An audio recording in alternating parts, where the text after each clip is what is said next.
supporting cast, and we're now starting to talk about the central players, which will, finish the scene. We're talking about a traditional, if you like, almost a romantic approach to the landscape.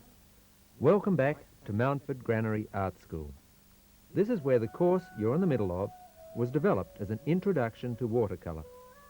In the first video, I introduced you to the materials you'll need and showed you how basic principles and processes can be combined within complex watercolours.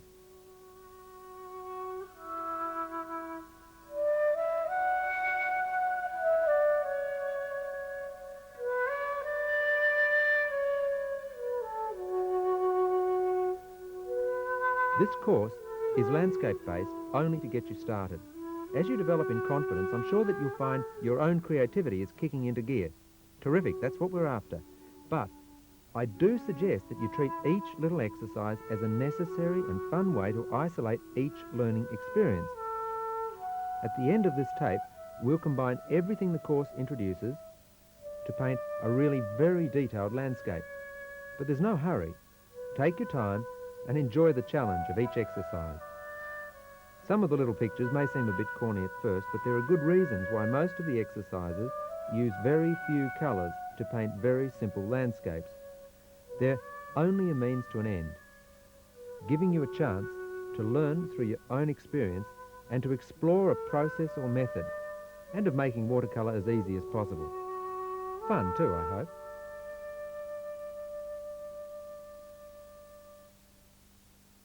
Okay, now I'm going to show you a couple of skies. The first one is probably the easiest one you'll ever learn to paint. I call it the 6-second sky. I don't know if you should run the clock, but it's quick and it's easy. First of all, wet the page. Like this.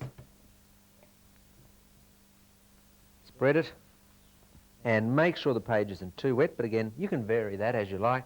Pick up your blue, I'm using French ultramarine, and just drag it in from the side. And that's it. And you've established immediately a wind-swept sky. Just to show you how easily that works with a landscape. But then I don't have to show you that. You can do it yourself. Okay, a wind-swept sky. Whoops. If that happens, if you drop something in and it's a clean area, just dab it like this and it's gone. Okay, wind-swept sky. Now, the cloudy sky is probably the sky that everybody wants to paint in watercolour. And once you learn how to do this, you really have made a quantum leap in your ability to paint. It's easy too. You're going to work wet in wet, wet the whole page down. And this time I'll be using French ultramarine, Payne's grey, and perhaps a little bit of indigo, depending on how it goes. First thing, wet the whole page, spread it around. Load up with Payne's grey. Again, I'm using the Hake type brush, and construct the shape of clouds here. Okay. Rinse the brush. Pick up French ultramarine and build around, leaving the white areas. So that what I've done already, I hope you can see it, is I put in the form of the clouds, and then I brought in the sky blue, leaving the white areas at the tops of the clouds. It's a very simple sky, very simple effect, if you only take it this far. But you can take it a lot further.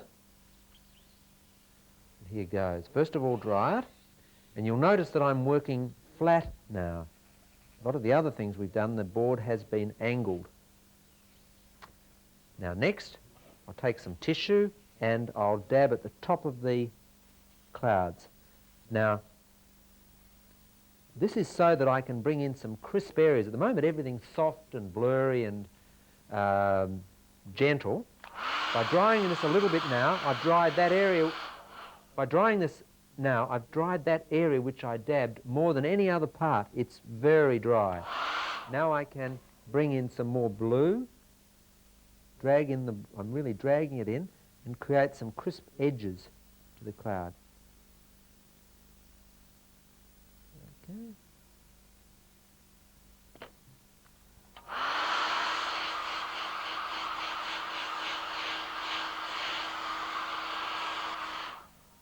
All right, now let's have a look at that under a mat.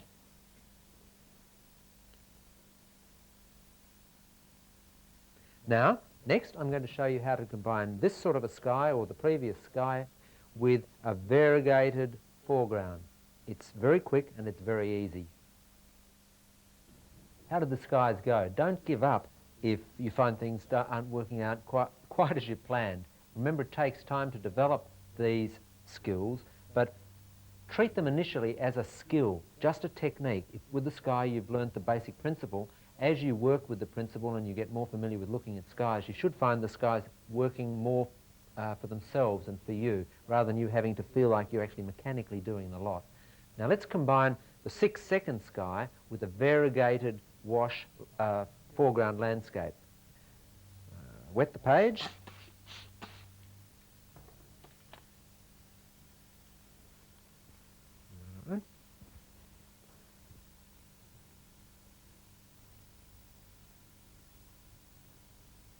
Of course, I could bring this in from any direction, but it's very easy sky as is. I need to dry this completely.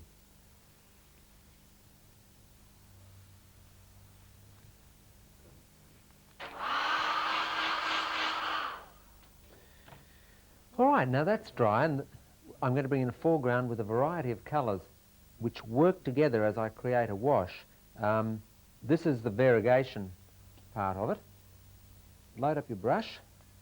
Start with any colour you like. I'll tell you the colours as I go. Yellow ochre first, the foreground hill. Rinse the brush, pick up some light red. Here.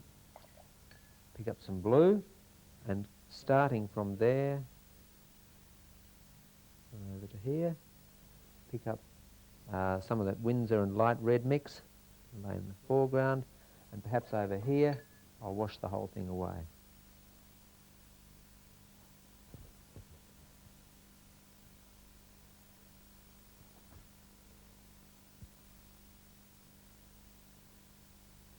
Now, you'll heighten the effect of these hills if you dab them slightly, so that you don't get quite such a harsh edge.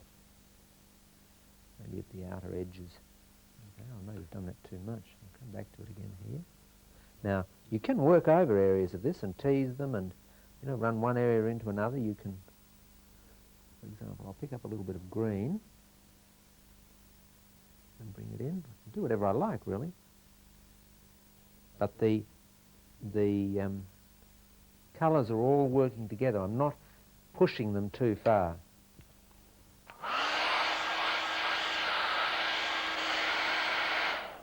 Now, before that's completely dry, let's take it a little bit further with the broad hake brush, or hake type brush.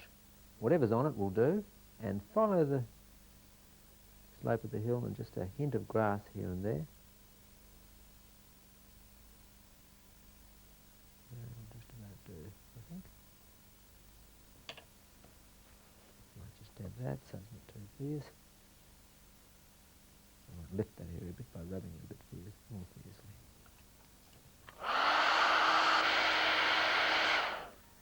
All right, now using the same brush, let's bring in a few trees. Using the principle we've already looked at. And the distant things are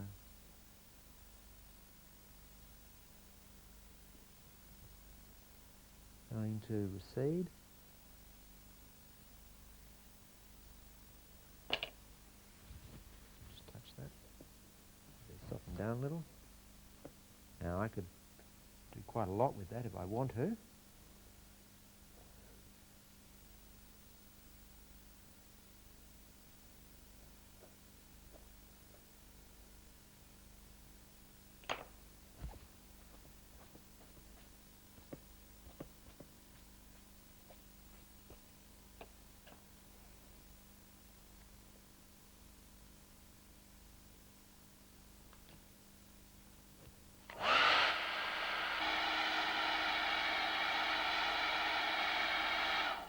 Now, using the lifting out technique, I can lift one or two trunks. Just a suggestion at this stage will do. Here. And so on.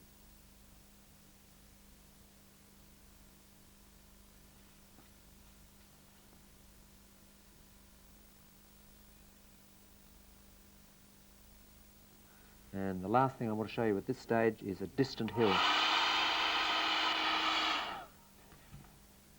Draw in the hill. Here.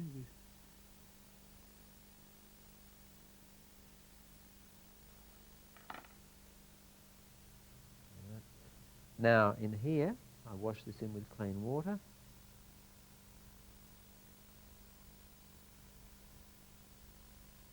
And drop in a touch of cobalt blue, which is the colour I use for the sky.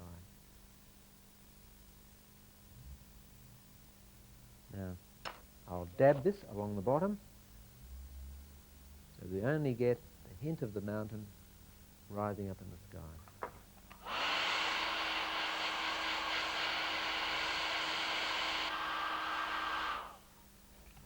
Now, this little sketch is really lacking in strength, so I'll pick up a bit of dark from here and run it in there, and the whole thing should pick up a bit.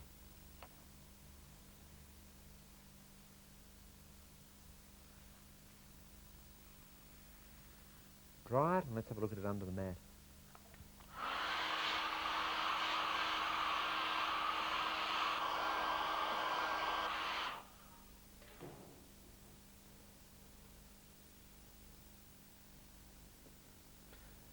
Now, looking at this closely, you can still see the pencil lines that I used to create that hill. You need a soft rubber. Don't rub too hard at this stage. Dust that off. And all we get is the watercolour effect.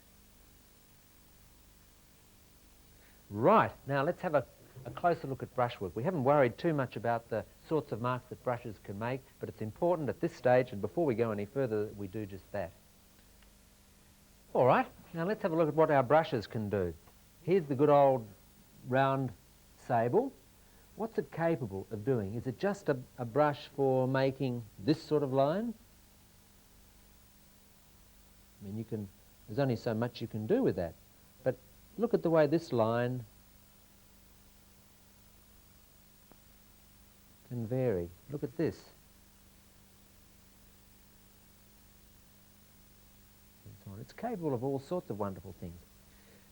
To free your brush up, it's not a bad idea to almost do calisthenics with the brush. And these are the 4 marks I'd suggest you try with each of your brushes, just to get you started. The first is dotting, like this. One way of freeing yourself up is to get someone else working with you to tap on a table and drive your brush, and then they can speed the taps up and change the variety of sounds so that you're obliged to follow them. So you're not actually your own master, and you're freeing your hand and your mind up from this sort of logical plod approach. Okay, so dotting. The next is dabbing. See the residue. Actually, it's a lucky chance. You can see the residue of the last exercise in this brush. Okay, a dot, a dab, a drag, which is taking the brush sideways like this. Okay, it's very different when the brush is wet from when the brush is nearly dry, and the speed at which you do it. And the last one is a roll. Oops, I've got enough on it. Now I've got a lovely big sheet of paper I'm working on. You should do this on watercolour paper, but any large sheet will do. So here we are, dot, dab, drag, and roll. Now the significance of these 4 marks becomes very apparent when you try with any other sort of brush. Let's try with the Hake. Pick up, remember Hake is a brand name, but it's a name which is used for this type of brush, certainly in Australia. So dotting, dabbing, dragging, and rolling.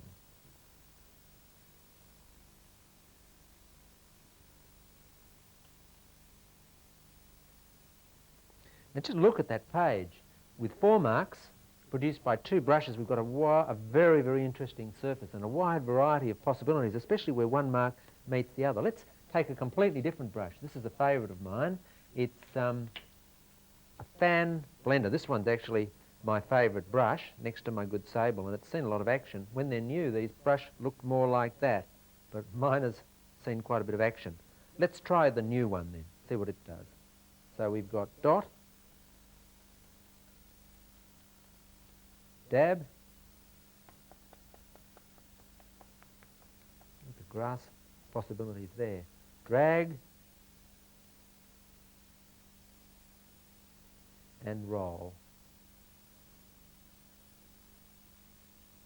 This sort of mark, dragging a brush sideways like this, is often called scumbling. You can go round in circles. Now, you may have seen this sort of page in art books, and quite a lot of books carry them, but what's not explained is the rhythm that's behind it, working to a rhythm. So I would suggest now, as you launch into experimenting, that you work to a rhythm.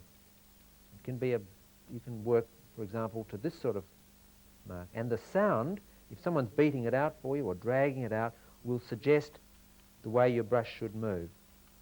Now, every one of these, to me, suggests a possibility for tree or grass or even cloud forms. So, grab your brushes, get a nice big sheet of paper. You can use newsprint or an old newspaper when you first set out, but eventually you do have to work on good watercolour paper and see what you can come up with. Remember, it's free time now. Okay, go for it.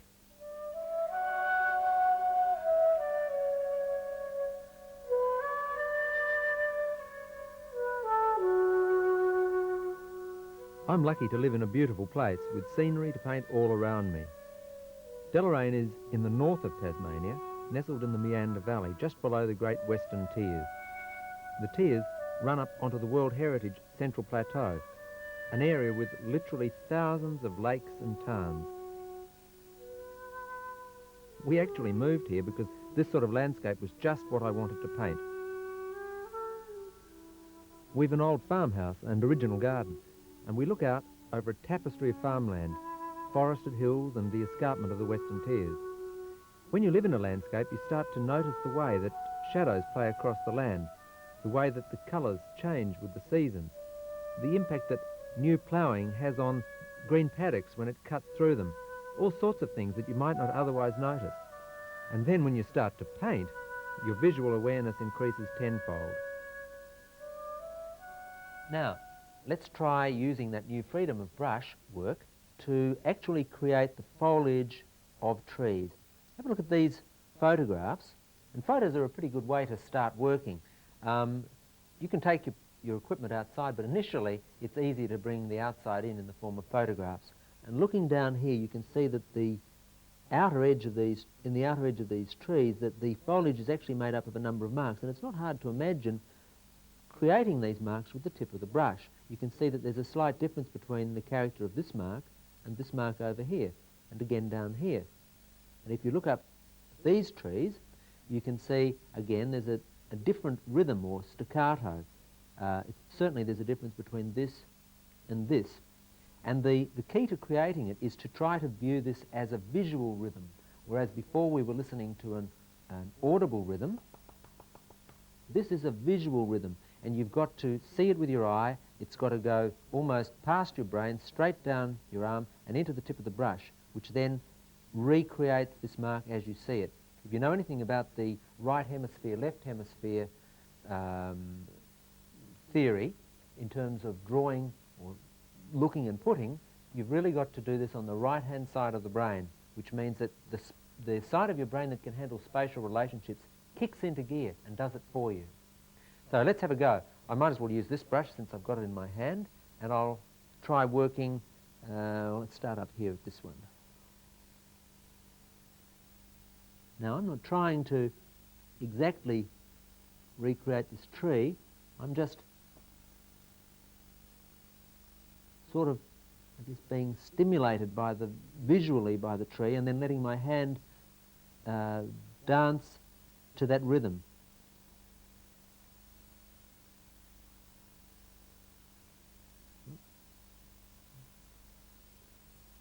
Okay.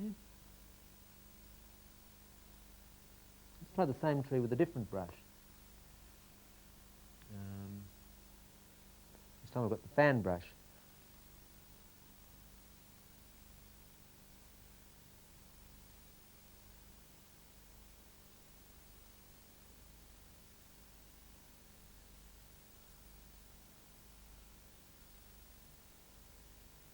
so on. Let's move over to that tree.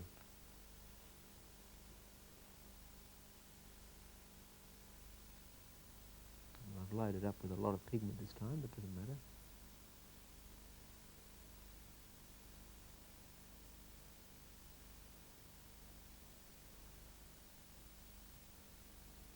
Now, you'll notice I've put two sides here. These two trees are actually in my hometown, and they're both double trunked. So I guess I'm putting what I know is there.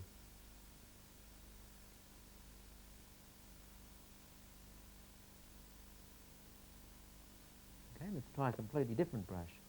The good old sable, same trees.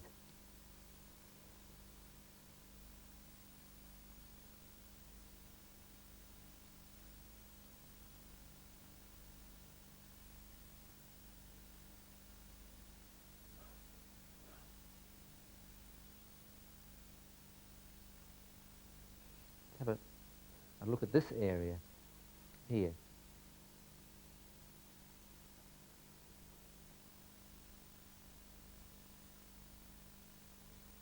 This time I'll work from the general to the particular and change the brush as I go.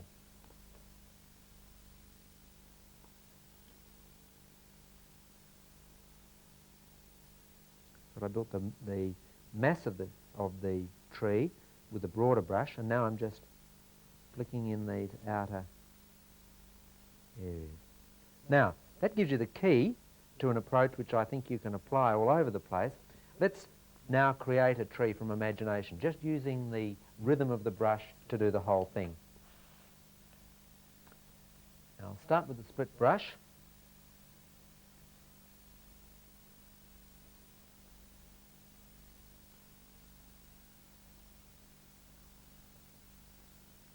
Now, that's the basic tree. This is grass underneath.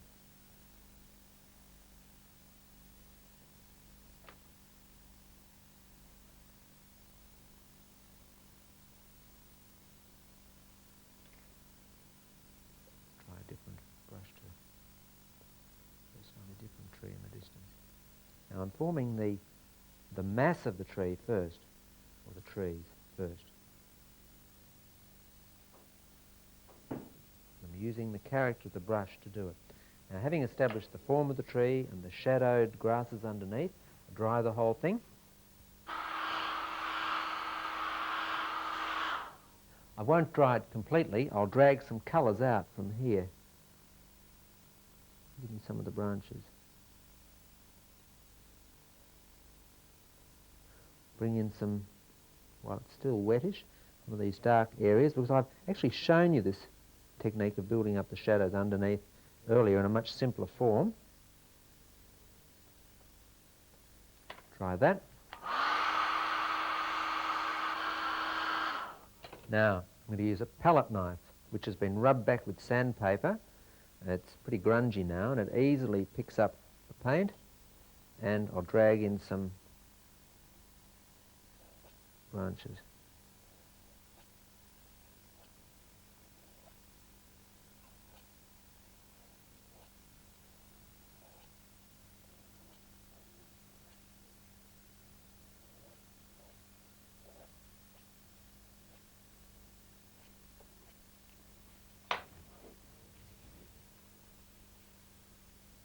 And notice where I touch it, it lifts out light.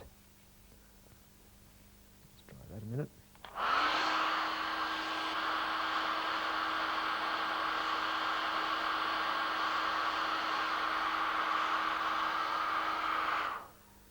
Now, when this is completely dry, pick up the little fan-shaped nylon brush, show you again, little lifter, and using the same technique we used before, lift out some of these lights.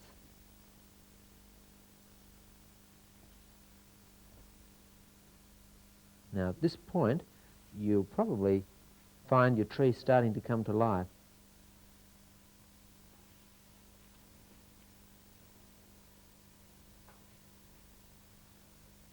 Now, I'll run this down into the ground so that I've established a counter change. Light against dark, when it comes up against the dark sky, it becomes light. then it runs on up, moves across here, I make that dark, then it becomes light, and so on. You don't want this to be absolutely perfect, but that's the basic idea of counterchange, like a checkerboard, dark, light, dark, light.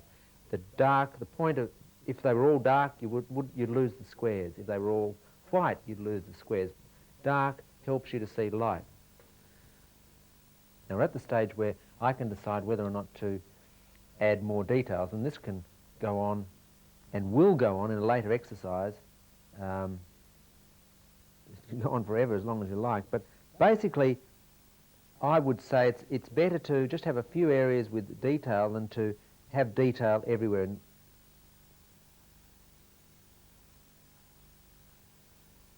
Anyway, I won't fiddle too much with it. I think I may have said you can decide whether or not to add in the trunks on this. I think maybe a very light suggestion of a trunk's all that needs, and then we're done.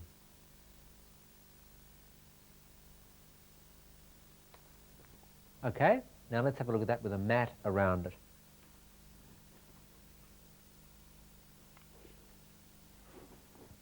Now I can position this mat and make different compositions. All right, now supposing you want to use the same technique with colour, and of course you will. Not everybody wants to work forever in monochrome, although monochrome is definitely the way to start, because you've eliminated all the colour problems. I'll use exactly the same technique to build this time a eucalypt. I'll use the good old fan brush. One of the reasons I'm using this is because it's quick, and I can get quite a complex effect quickly, and it's so much easier to demonstrate with. So down here, I'm forming up the shape of the tree, and as I go down around the foliage of the tree, I'm variegating it, or charging one area that I put down with another area of colour.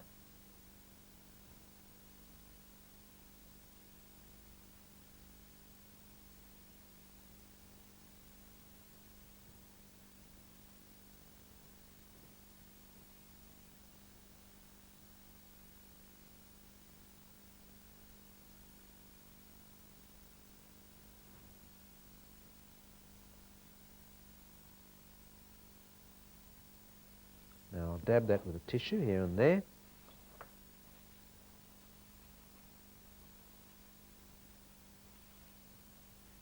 Now while it's still wet, this time I'll use a different technique. I'll pick up with a long rigger. This looks like this before it's wet. It's a very long sable. Lots of other brushes will do this, but I've just started working with the rigger recently, so I'm excited to see what it can do for me. Now I'll start drawing the colour from here down, colour from there up.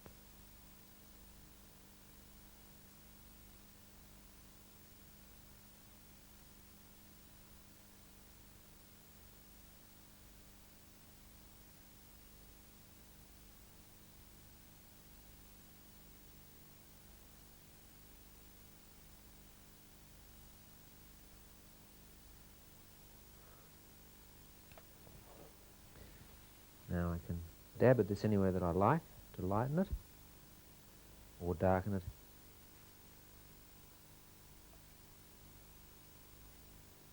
We'll let that dry for a moment, then put some details over the top.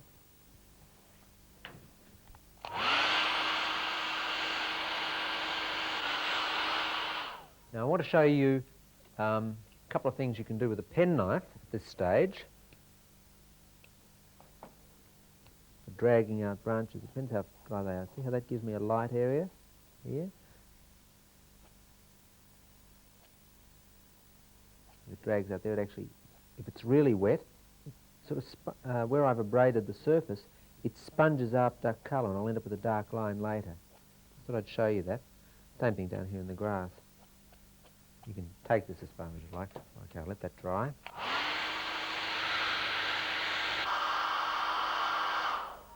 So there we are. That sort of launches you into trees. After this we'll move on to grass, but before we go on to the grasses, get out and see what you can do with sketching trees either from nature or working from photographs or just working from the brush marks themselves and letting trees evolve on the page in front of you. And then when you've done that, come back and we'll look at grass next. This is a painting from my own collection.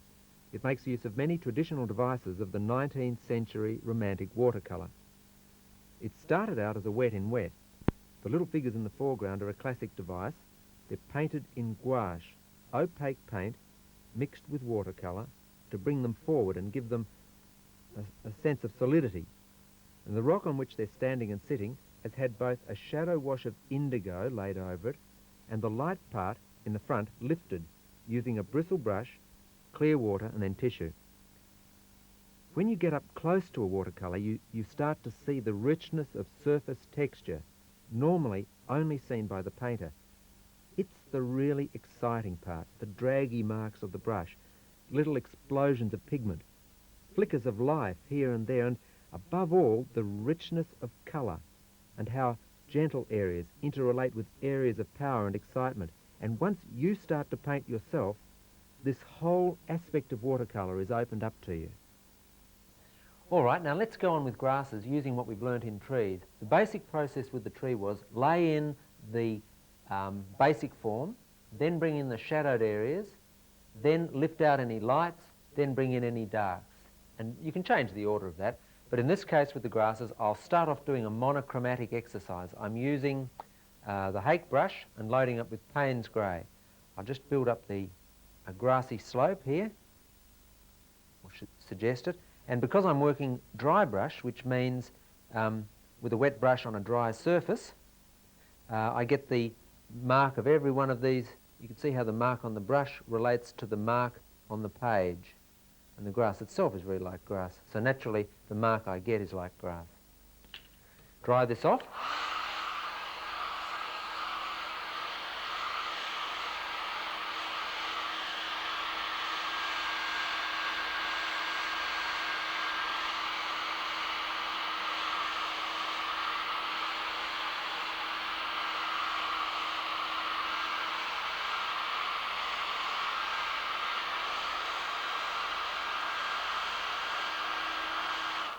Now that has dried down to a middle value. When I load up again, I can now bring in shadowed areas on it. The brush is a little bit too wet. Now let this be fairly free and imagine the shadows playing off across the grass.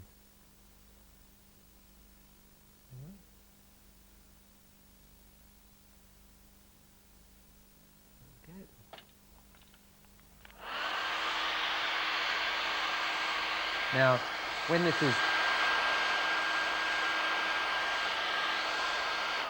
when this is nearly dry, you can bring in the penknife and try flicking out a few blades. You'll get, remember, a different effect where the pigment is still very wet or only partly dry.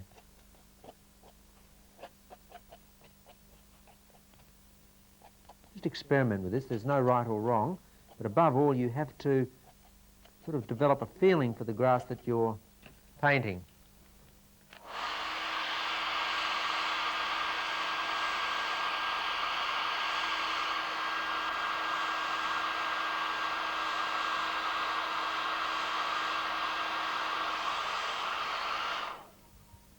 Now bring in a fine brush that'll give you details.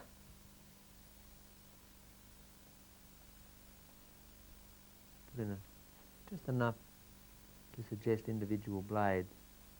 Let the brush dance, if it's going to do anything, dance across the surface. That's it. Now leave that, be satisfied with that. It shows the process. Remember, the mid-tones, then the dark area of shadow, then lift out some lights, then bring in the darks, and you can keep that process going forever. But remember it now as we work on to using full colour. Just dry that off and then move on to colour.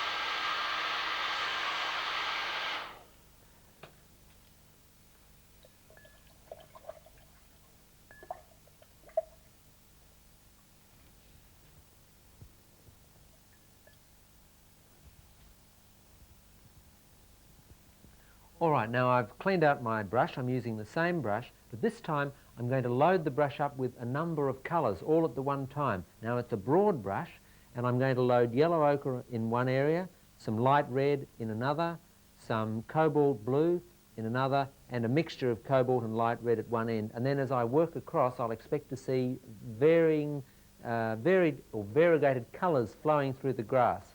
So watch carefully as I load this up. I'm only going to load one end of the brush with the yellow ochre. Then I'll pick up some cobalt blue across about 3/4 of it. I'll probably leave the light red for now, and I'll pick up a bit of the mixture of light red and cobalt blue at the other end. So I've got yellow ochre, cobalt blue, and a mixture of cobalt and light red in the one brush. Now when I work here, I'll expect to see those colours come into play. It's a beautiful effect.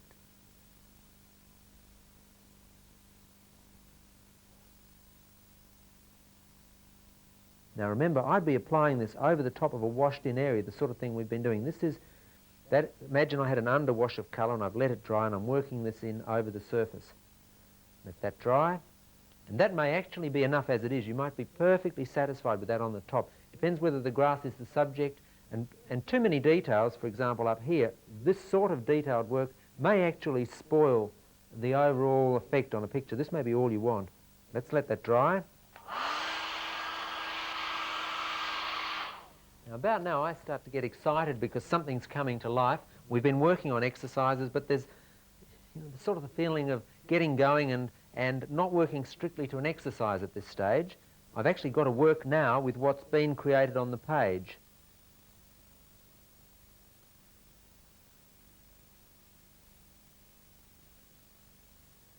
And I really try to experience what I'm painting here and imagine that I'm watching the wind blowing the grass on a plain. To give the effect of distant grasses, you can slightly rinse out your brush, just weaken the wash slightly, and then maybe give the same hint in the distance across here. Now if I look at that, I can imagine that I'm looking out over a plain. Now, dry it a little bit, and then maybe while you're drying it, work with the drying and flick out more grasses.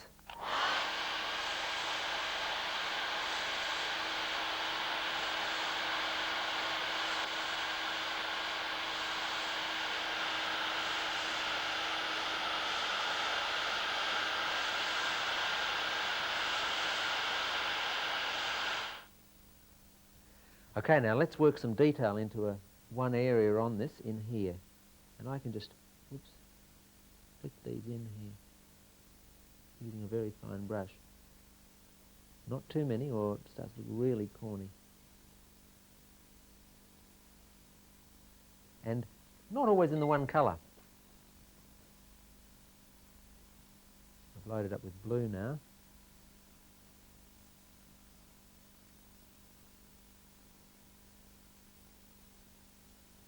And remember, I can wipe any one of those and it'll become a light.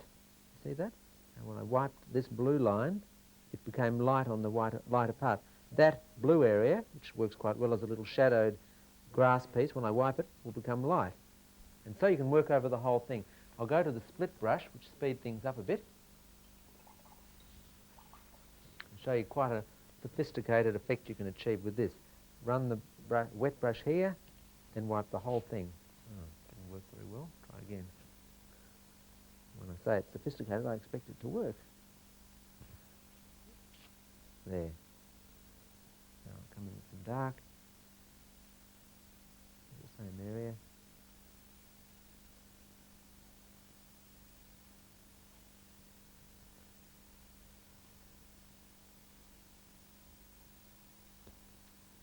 Anyway, you can muck around with it for as long as you like. Remember, it's a means of, it can be a means of making a picture all on its own, but it's a means of bringing detail into an otherwise effective area of wash. All right, now let's go on to something else. But first, you better have a try of this. And remember to work with it in as free a way as you can. Don't be governed by trying to do something like I've done. In fact, If it were me, I'd switch off your tape and just work on your own for a little while and come back to it. All right, now let's take a look at the way different colours interact when you bring them together. We already know that a wet wash, a mixed wash like this, when dropped onto a wet surface, explodes and the colours flow out and away. And we've seen in variegated wash how colours intermingle, but only at a distance. This time we're going to look at it up close.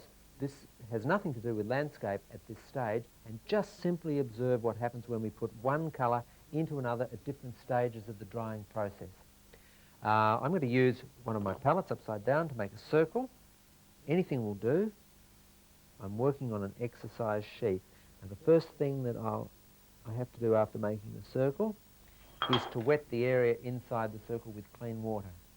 And make sure your brush is clean, then work around and try to work as accurately as you can to that. Now you can work like this if you've got a steady hand going all the way around, or alternately, get into the habit of turning your work surface. This is much easier.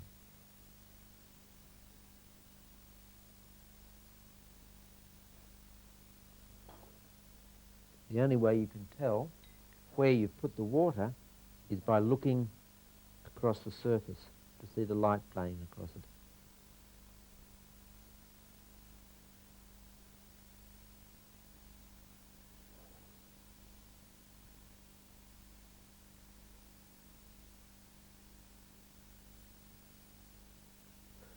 There's something rather zen-ish about doing this, painting a circle with nothing. Now, into that, let's start with a yellow ochre, and drop yellow ochre. It explodes beautifully. I'll put another dab over here. Rinse the brush. Load up with ultramarine blue. Not very strong. Whoa, over the edge.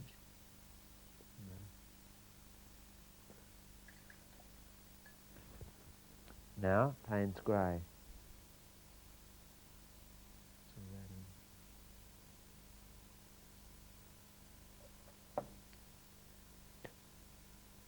This colour is raw umber, and it's fantastic for the way that it breaks up when you drop in and interacts with other colours. It'll be the basis of the next exercise that we do. Look at the way it's reacting here.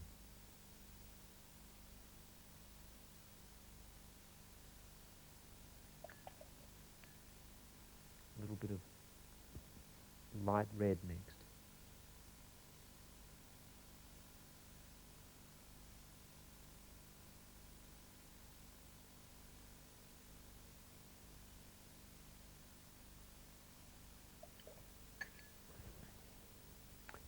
A little bit of cadmium orange. Ooh, I picked up a hair as well, I think.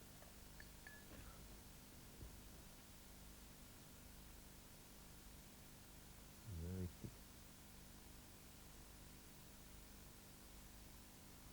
Now looking right in close there, you can see the way little tendrils of colour are running out. You can't fly over Central Australia without seeing this sort of effect on the landscape below you, particularly on the floodplains and the mouths of rivers.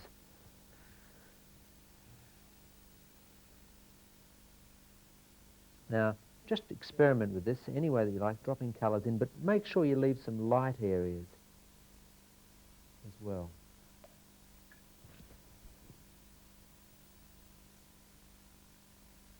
Now, depending on the drying stage, colours you drop in will react differently. If you look over here, up close, you can see that quantities of raw umber have been carried off into the French ultramarine. Down here you can see the cadmium orange snaking its way through areas of Payne's grey, and an explosion over here, a sort of almost metallic look, where the raw umber has moved out into the Payne's grey. And this, if you run from there across, is a lovely gradation from here, moving across over to this light area. And of course, this white area over here is still pure and clean and white. Little bits of raw umber are being carried over here. Now these are suggestive of a metal surface under the effect of heat, and really suggestive of some sort of landscape effect. It always makes me think of the Baroque churches, when you're looking up into the vault of the ceiling, or as it dries, somewhat this area of the sort of things you see in a Turner watercolour. Again, Turner was, of course, the penultimate painter who worked with paint and evolved his own way of working with it, and worked with it throughout, often leaving things very much to the imagination of the beholder to complete the picture. At this stage, you've got a landscape not for your feet, not for your literal imagination, but for your creative imagination to explore. Now, you can try dabbing this with a tissue to dry it. You can try working on it with a dryer. There are lots of things you can do to take it further along, but I think if you leave it, you'll find that the pigments will react best left alone to dry. So let's come back to it in a little while when it's dried. Now we're towards the end of the drying stage for part of it. Down here I've been adding adding drops of cadmium orange, and you can see how they're exploding out, how, because it's not very wet, they're not moving very far, and we're almost getting a three-dimensional effect. This is getting to know watercolour is a bit like getting to know somebody, another person. You have to learn what its character is, and you've got to be excited about the relationship you're going to form with it. This sort of exercise is about learning what watercolour does for itself, what it's capable of doing for itself without you pushing it around too much. It's capable of all sorts of things. We'll use what we've learned here in the next exercise. Now I'm going to dry this and we'll move on.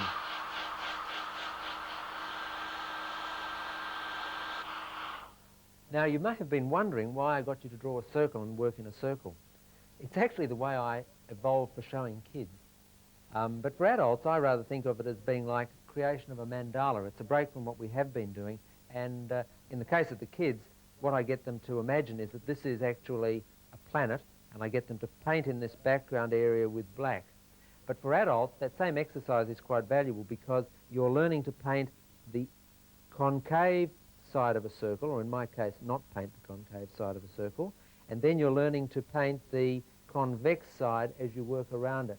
So that in itself is a very useful exercise. All right, now we're on to the last stage, which is going to be a complete, complex landscape. Now remember, everything we've done up to now is leading up to equipping you, if you like, with a tool bag full of equipment that you can use in a complete picture. And the next exercise involves bringing stage after stage into play in building up layer upon layer towards a completed result. Each of the exercises we've done to now have been very simple, and as I've mentioned, they may well appear corny to you when you're doing them, but they're leading towards equipping you with a series of techniques which you not only know and understand, but can actually bring into play yourself. The next stage is challenging, but there's nothing in it that you haven't learned how to do. All right, let's get on with it.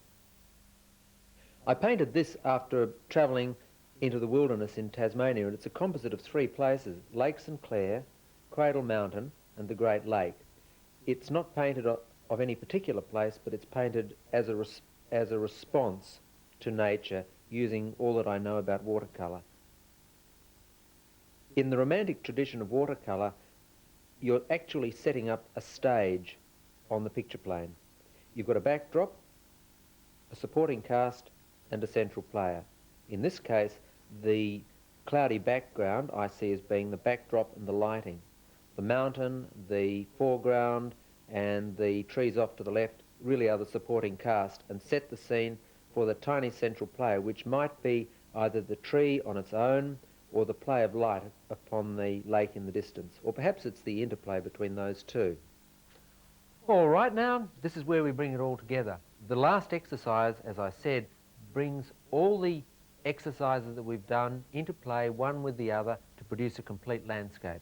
We're going to work from the general towards the particular. Now, prior to doing a course like this or having any experience painting, you might think that you'd build up each of these areas as you move across the surface of the painting. But in fact, you've got to work from this broad backdrop into the detailed close-up. In this exercise, we'll use all the things we've learned so far, build them all together to produce a completed landscape. We'll start off with a sheet of Saunders Waterford paper. That's the paper I'm using. You could use another, but in this particular case and for this exercise, I always find Saunders is pretty good. Now, the first thing is a dramatic sky. So wet the page.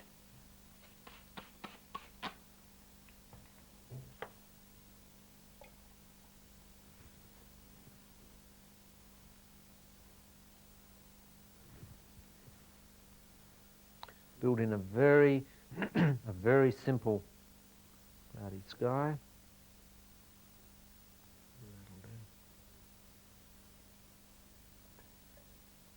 This is a cloud building up from this edge and meeting the blue here.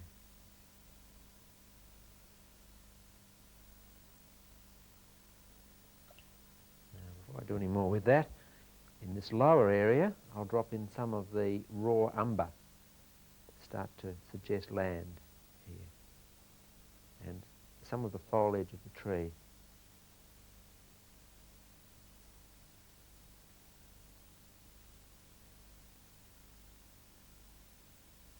A bit over there as well. Some yellow ochre. And some of this light red and Windsor blue mix. Now you can see I probably recognise things that we've already done in this. Now I've dried a little bit up here.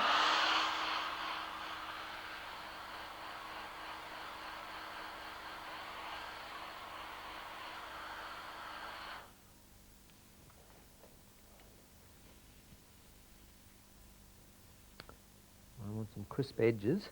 Whoops, I better dry that before it drips any more.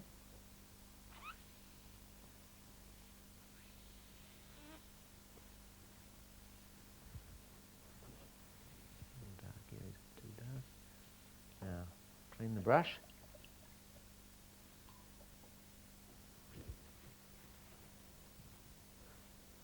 Bring in some more of this sky blue to crisp up this area of the cloud a bit.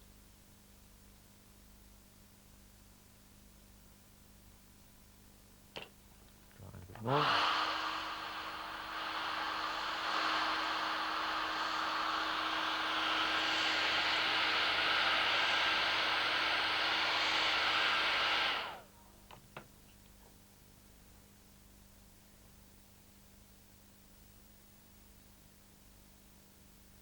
Now you remember from the last exercise that each of these,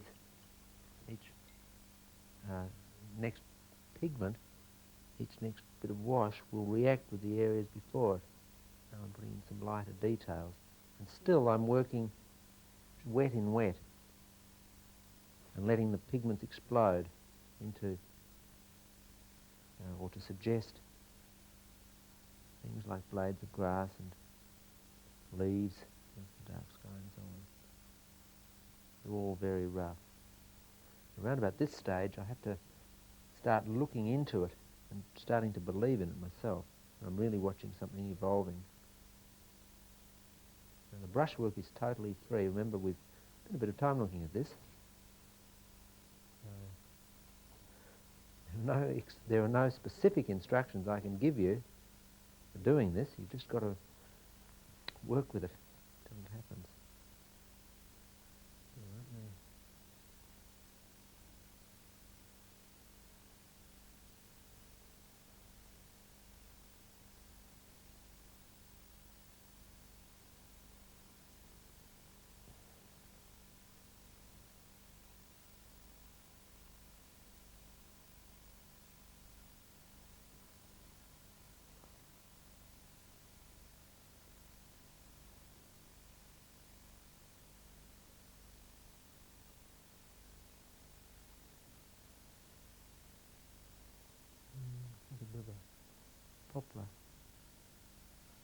there, or a bit of light. Now we'll let that dry a moment.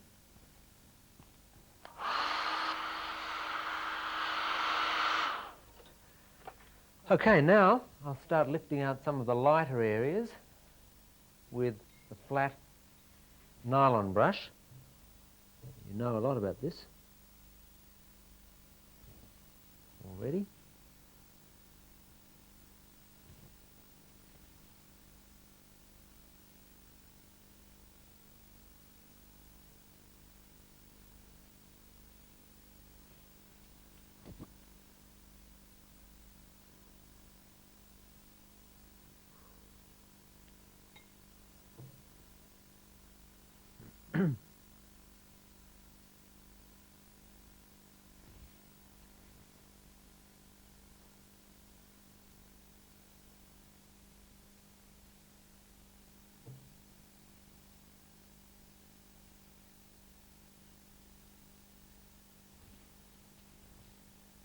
Now remember, we're working towards something which will eventually build up like this.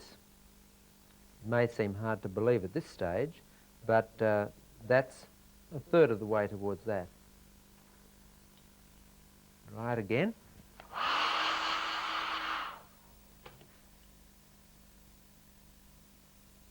Now, dark areas of foliage, concentrating mainly on the underside of the foliage.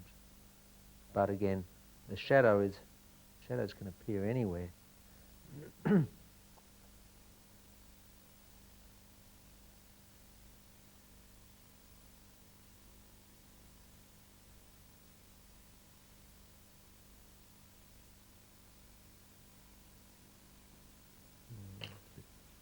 brisk up there, isn't it?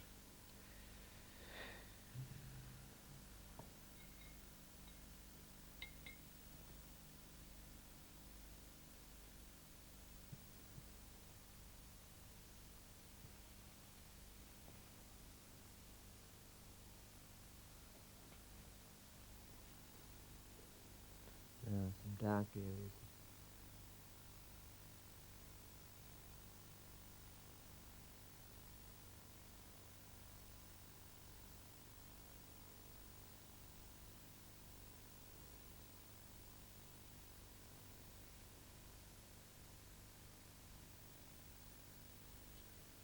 A rather dull lump there. I'm not going to rush at it now. I'll come get into it later.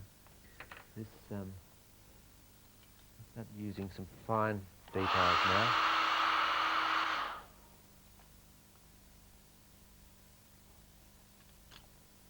Now I'm picking up some lamp black to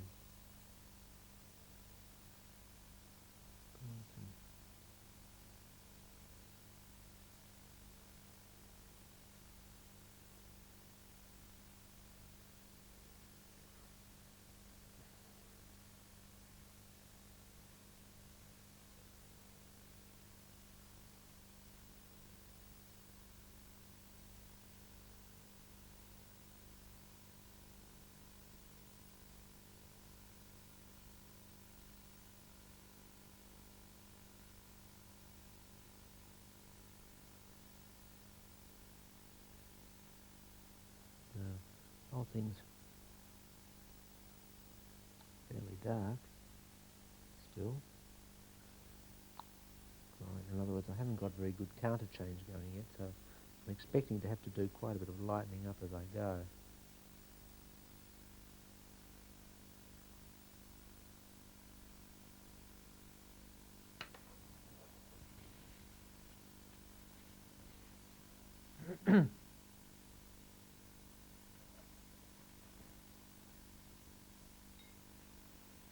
This little brush is it's called a stippler. I picked it up somewhere in an art shop. I use it for all sorts of things. Among the things that the effects I can get with it is nice effect of branches, of leaves rather.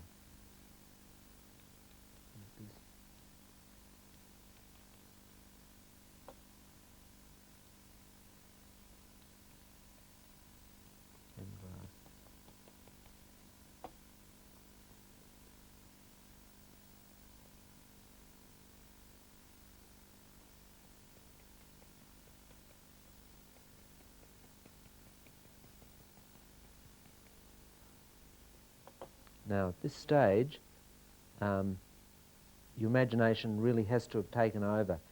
The first marks tend to be rather, well, I find, in my case, tend to be much more mechanical, but by about now, I'm feeling my way around the foliage.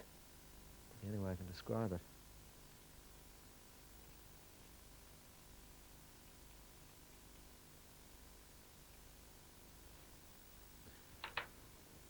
Now this area there is very dark, so I'll lift out a few lights with the penknife. I can do that by dragging the white through like that, or by wetting the area again.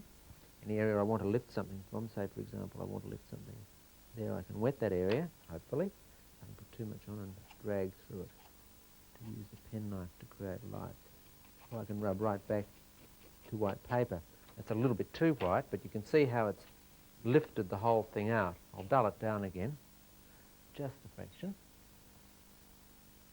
Really, you can do whatever you like once you develop a little bit of confidence. It's really your oyster. Possibly it would have been better if I'd left more light at the back. It means I'm working on a fairly dark little copse.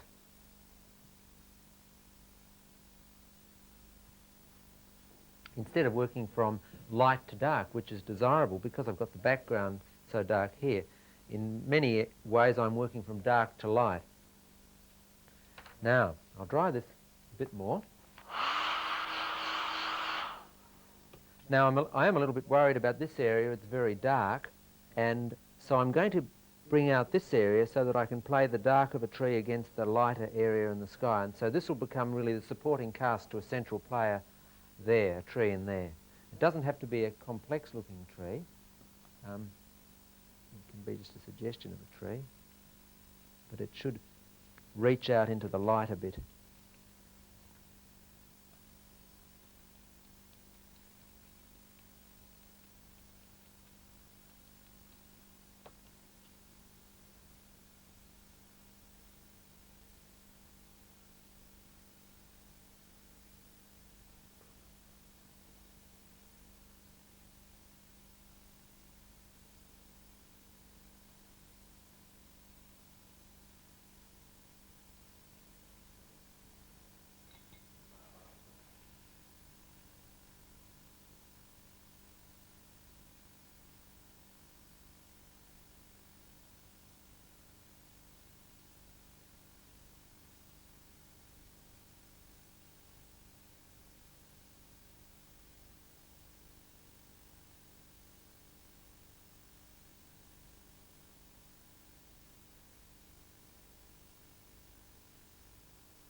Now, let's go back over here, and we won't worry about this being too dark.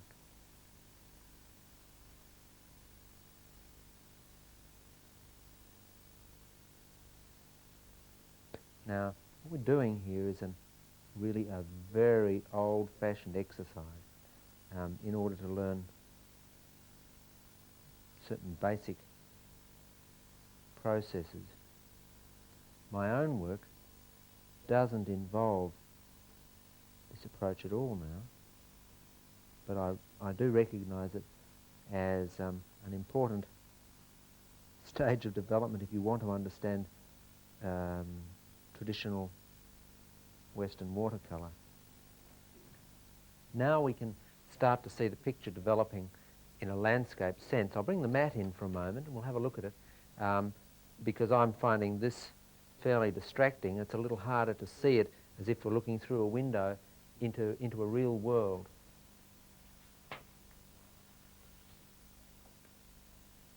Now, that eliminates the distraction of the outside area, and you can start to see it beginning to work. Remember, the picture is actually evolving. It's evolving as a result of those first marks, which are almost by chance. I had a dynamic or a form I was trying to build, and I'm now trying to let this thing grow out of the mist and fog and the atmosphere that's been created by those first brush marks and take on a life of its own.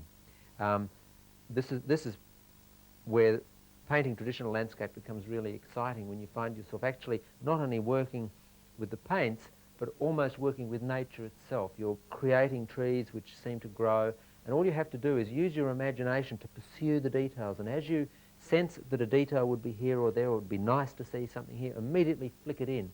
And eventually your hand works to put things in without there being any conscious effort.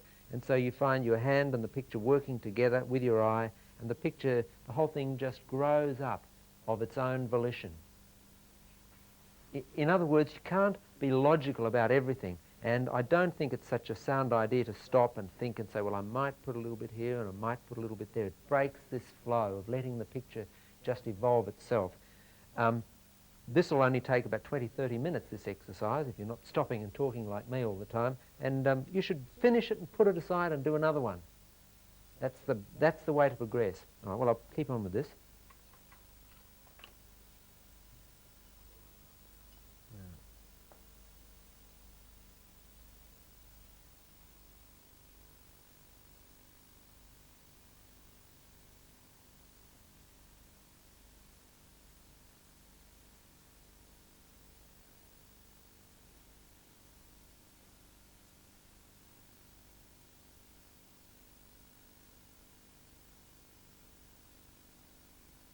This foliaging is very traditional.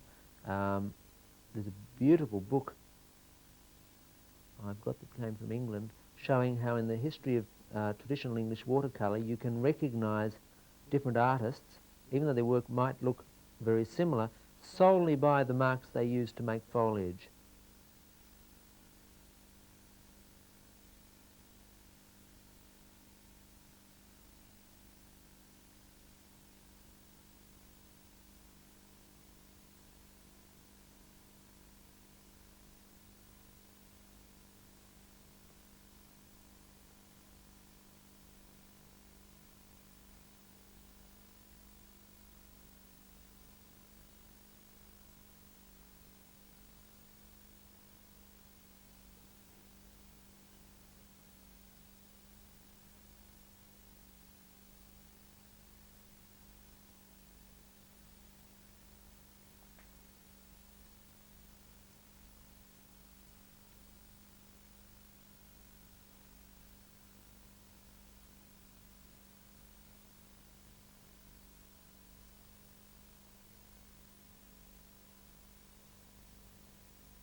Right, now, very dark area in there. And there are a number of ways I can work to lighten that. One thing I could do would be to work over it basically dry, flicking in some little light branches like this. Same thing with the grass. And this on its own can be really effective in heightening an area.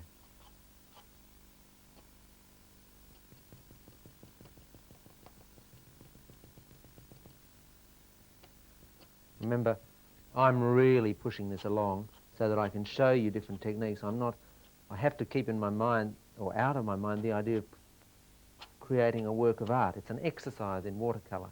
Now, just those little flicks are giving this some real life.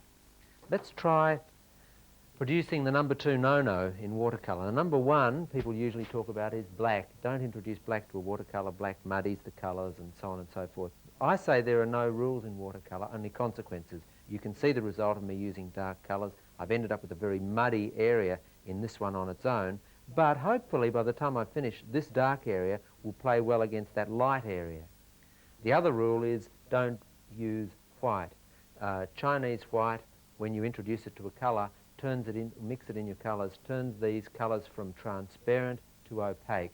Transparent colours are a little bit like window glass. You can look through them, see one colour through another. So if you were looking at a red area under a blue area, you'd expect to see both colours shining through. But if you add white, this is a little bit like adding the opaque powder or whatever is added to bathroom glass. Now, when you're in the shower and you've got opaque glass, someone comes in there, they can't see you. because the glass is no longer transparent. It lets the light through, but it conceals what's beyond. And when you mix white into your watercolours, they lose their transparency and they become opaque. And this is what is commonly known as gouache. Now, if you bring white paint in here, at this stage, you can use it to highlight. And using white at the end of a painting is a traditional, very sound technique called highlighting in white or body colour. There are a number of names for it. So I'll take a moment to mix some gouache up, and then we'll come back and start adding in here some lighter areas.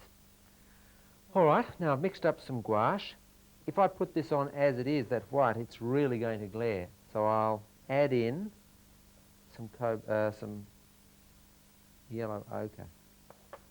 Now, I've ended up with an opaque but warmed colour. It's still a bit too bright. I'll mix a little bit on the table. Pour a little bit of yellow ochre into that.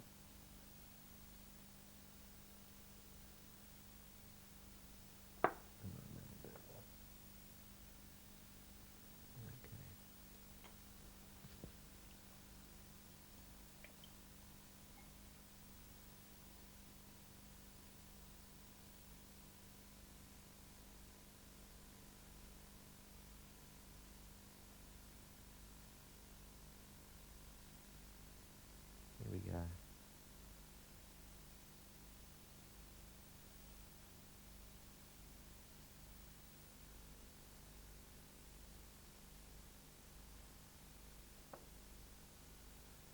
You can see the difference this is making.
Problem area over there. This is a little bit too bright. But we're not painting a picture, we're only doing an exercise, so we won't fuss about it too much.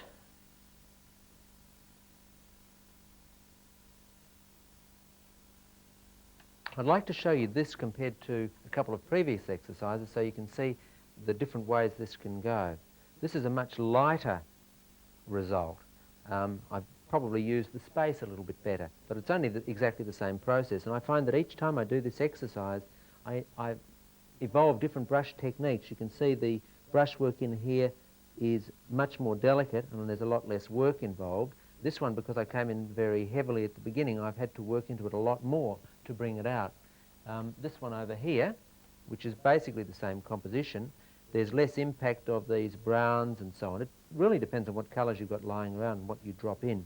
It's a lot harder to work with more colours than with less, and I think the simplicity of this is much nicer than the complexity of this one. But we'll press on with it anyway, and I'll try and simplify it a little bit before finishing, and then add some details in there and something over there to try to give the whole thing a bit more life or meaning.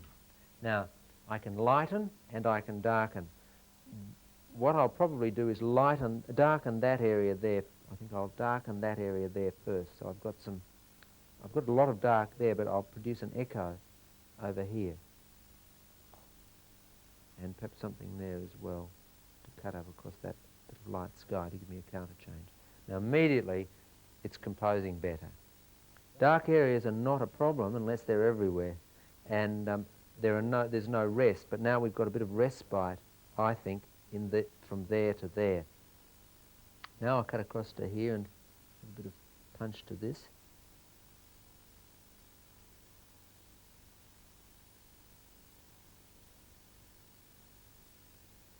And bring in some very fine details here.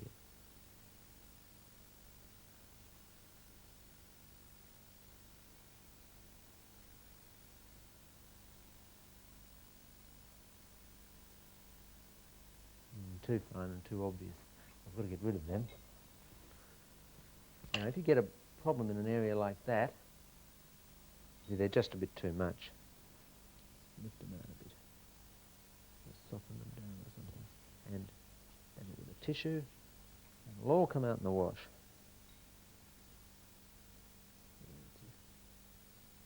Just soften it. It was too much. No, it's not jumping out of it as it was. Let's have a look at it under the mat again.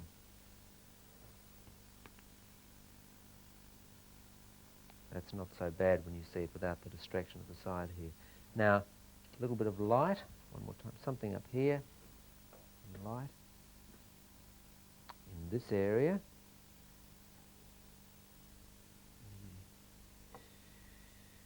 Let's see.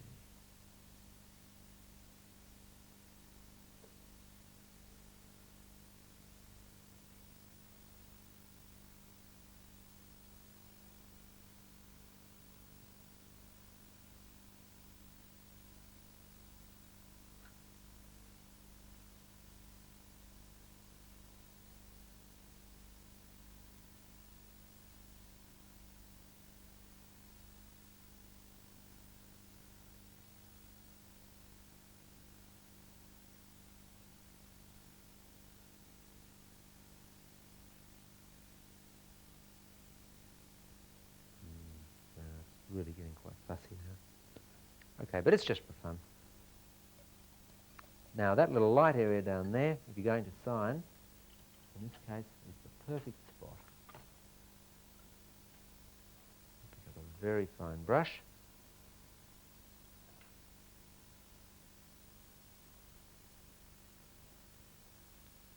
Turn it around so I can get at it.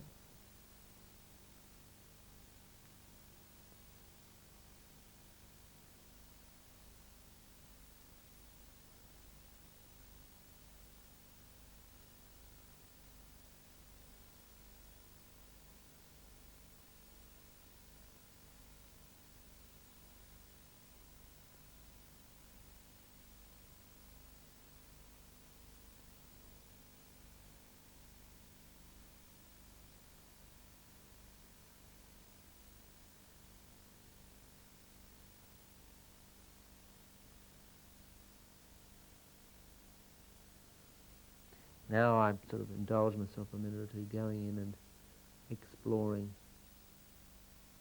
with the tip of a fine brush.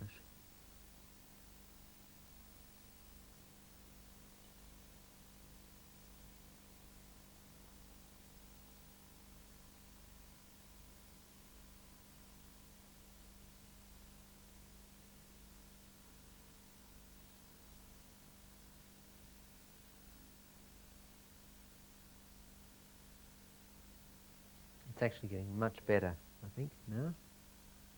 It's through a suicide stage. Now it's getting to a, well, there's reason for living after all stage.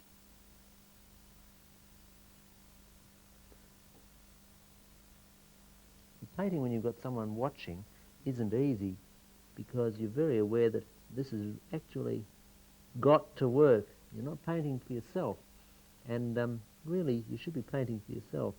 So when you get to trying this exercise yourself, remember, I'm not there to judge you, neither is anyone else. Explore, experiment, see what happens. And above all, be open to change, be open to possibilities.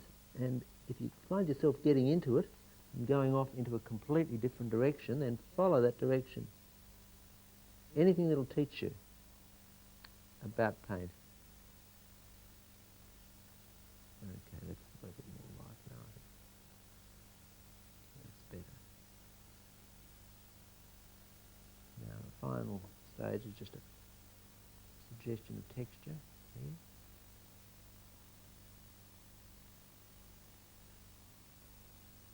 Very fine network of lines, all the tiny twigs and things. Remember, this is an exercise in the sort of painting that was being done 150 years ago, 200 years ago, in order to learn traditional usage. It's not the way that I paint, and it doesn't have to be the way that you paint, but it's useful. Okay, well, there's about as much detail in that as anyone could hope for, I think. Let's just darken that. It's a bit too strong, that light area there, I think. A bit too strong. Soften it down a bit. Bit of a problem there. I might darken in the back here. And we're ready to stop.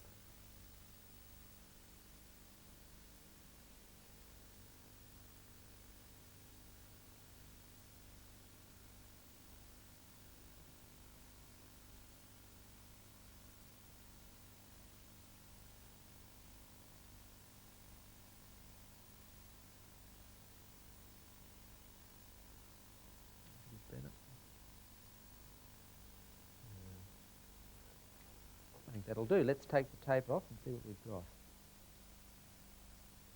Remember to peel away from the paper so that you don't peel back your painting.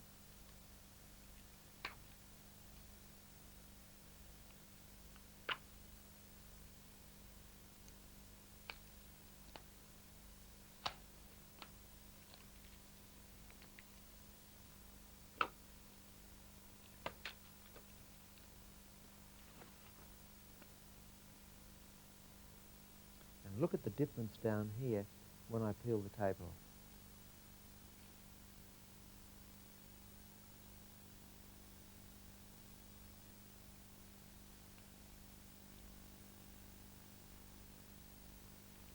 Nice little completed watercolour.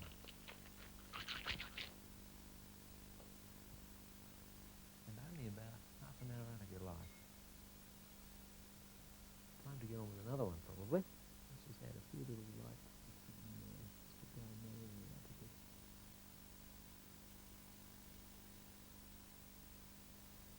I think that'll just about do it.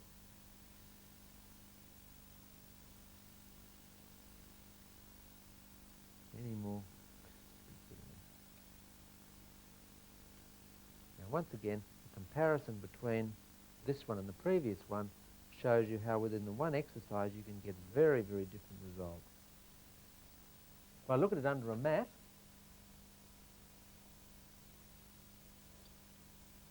it's not too bad at all.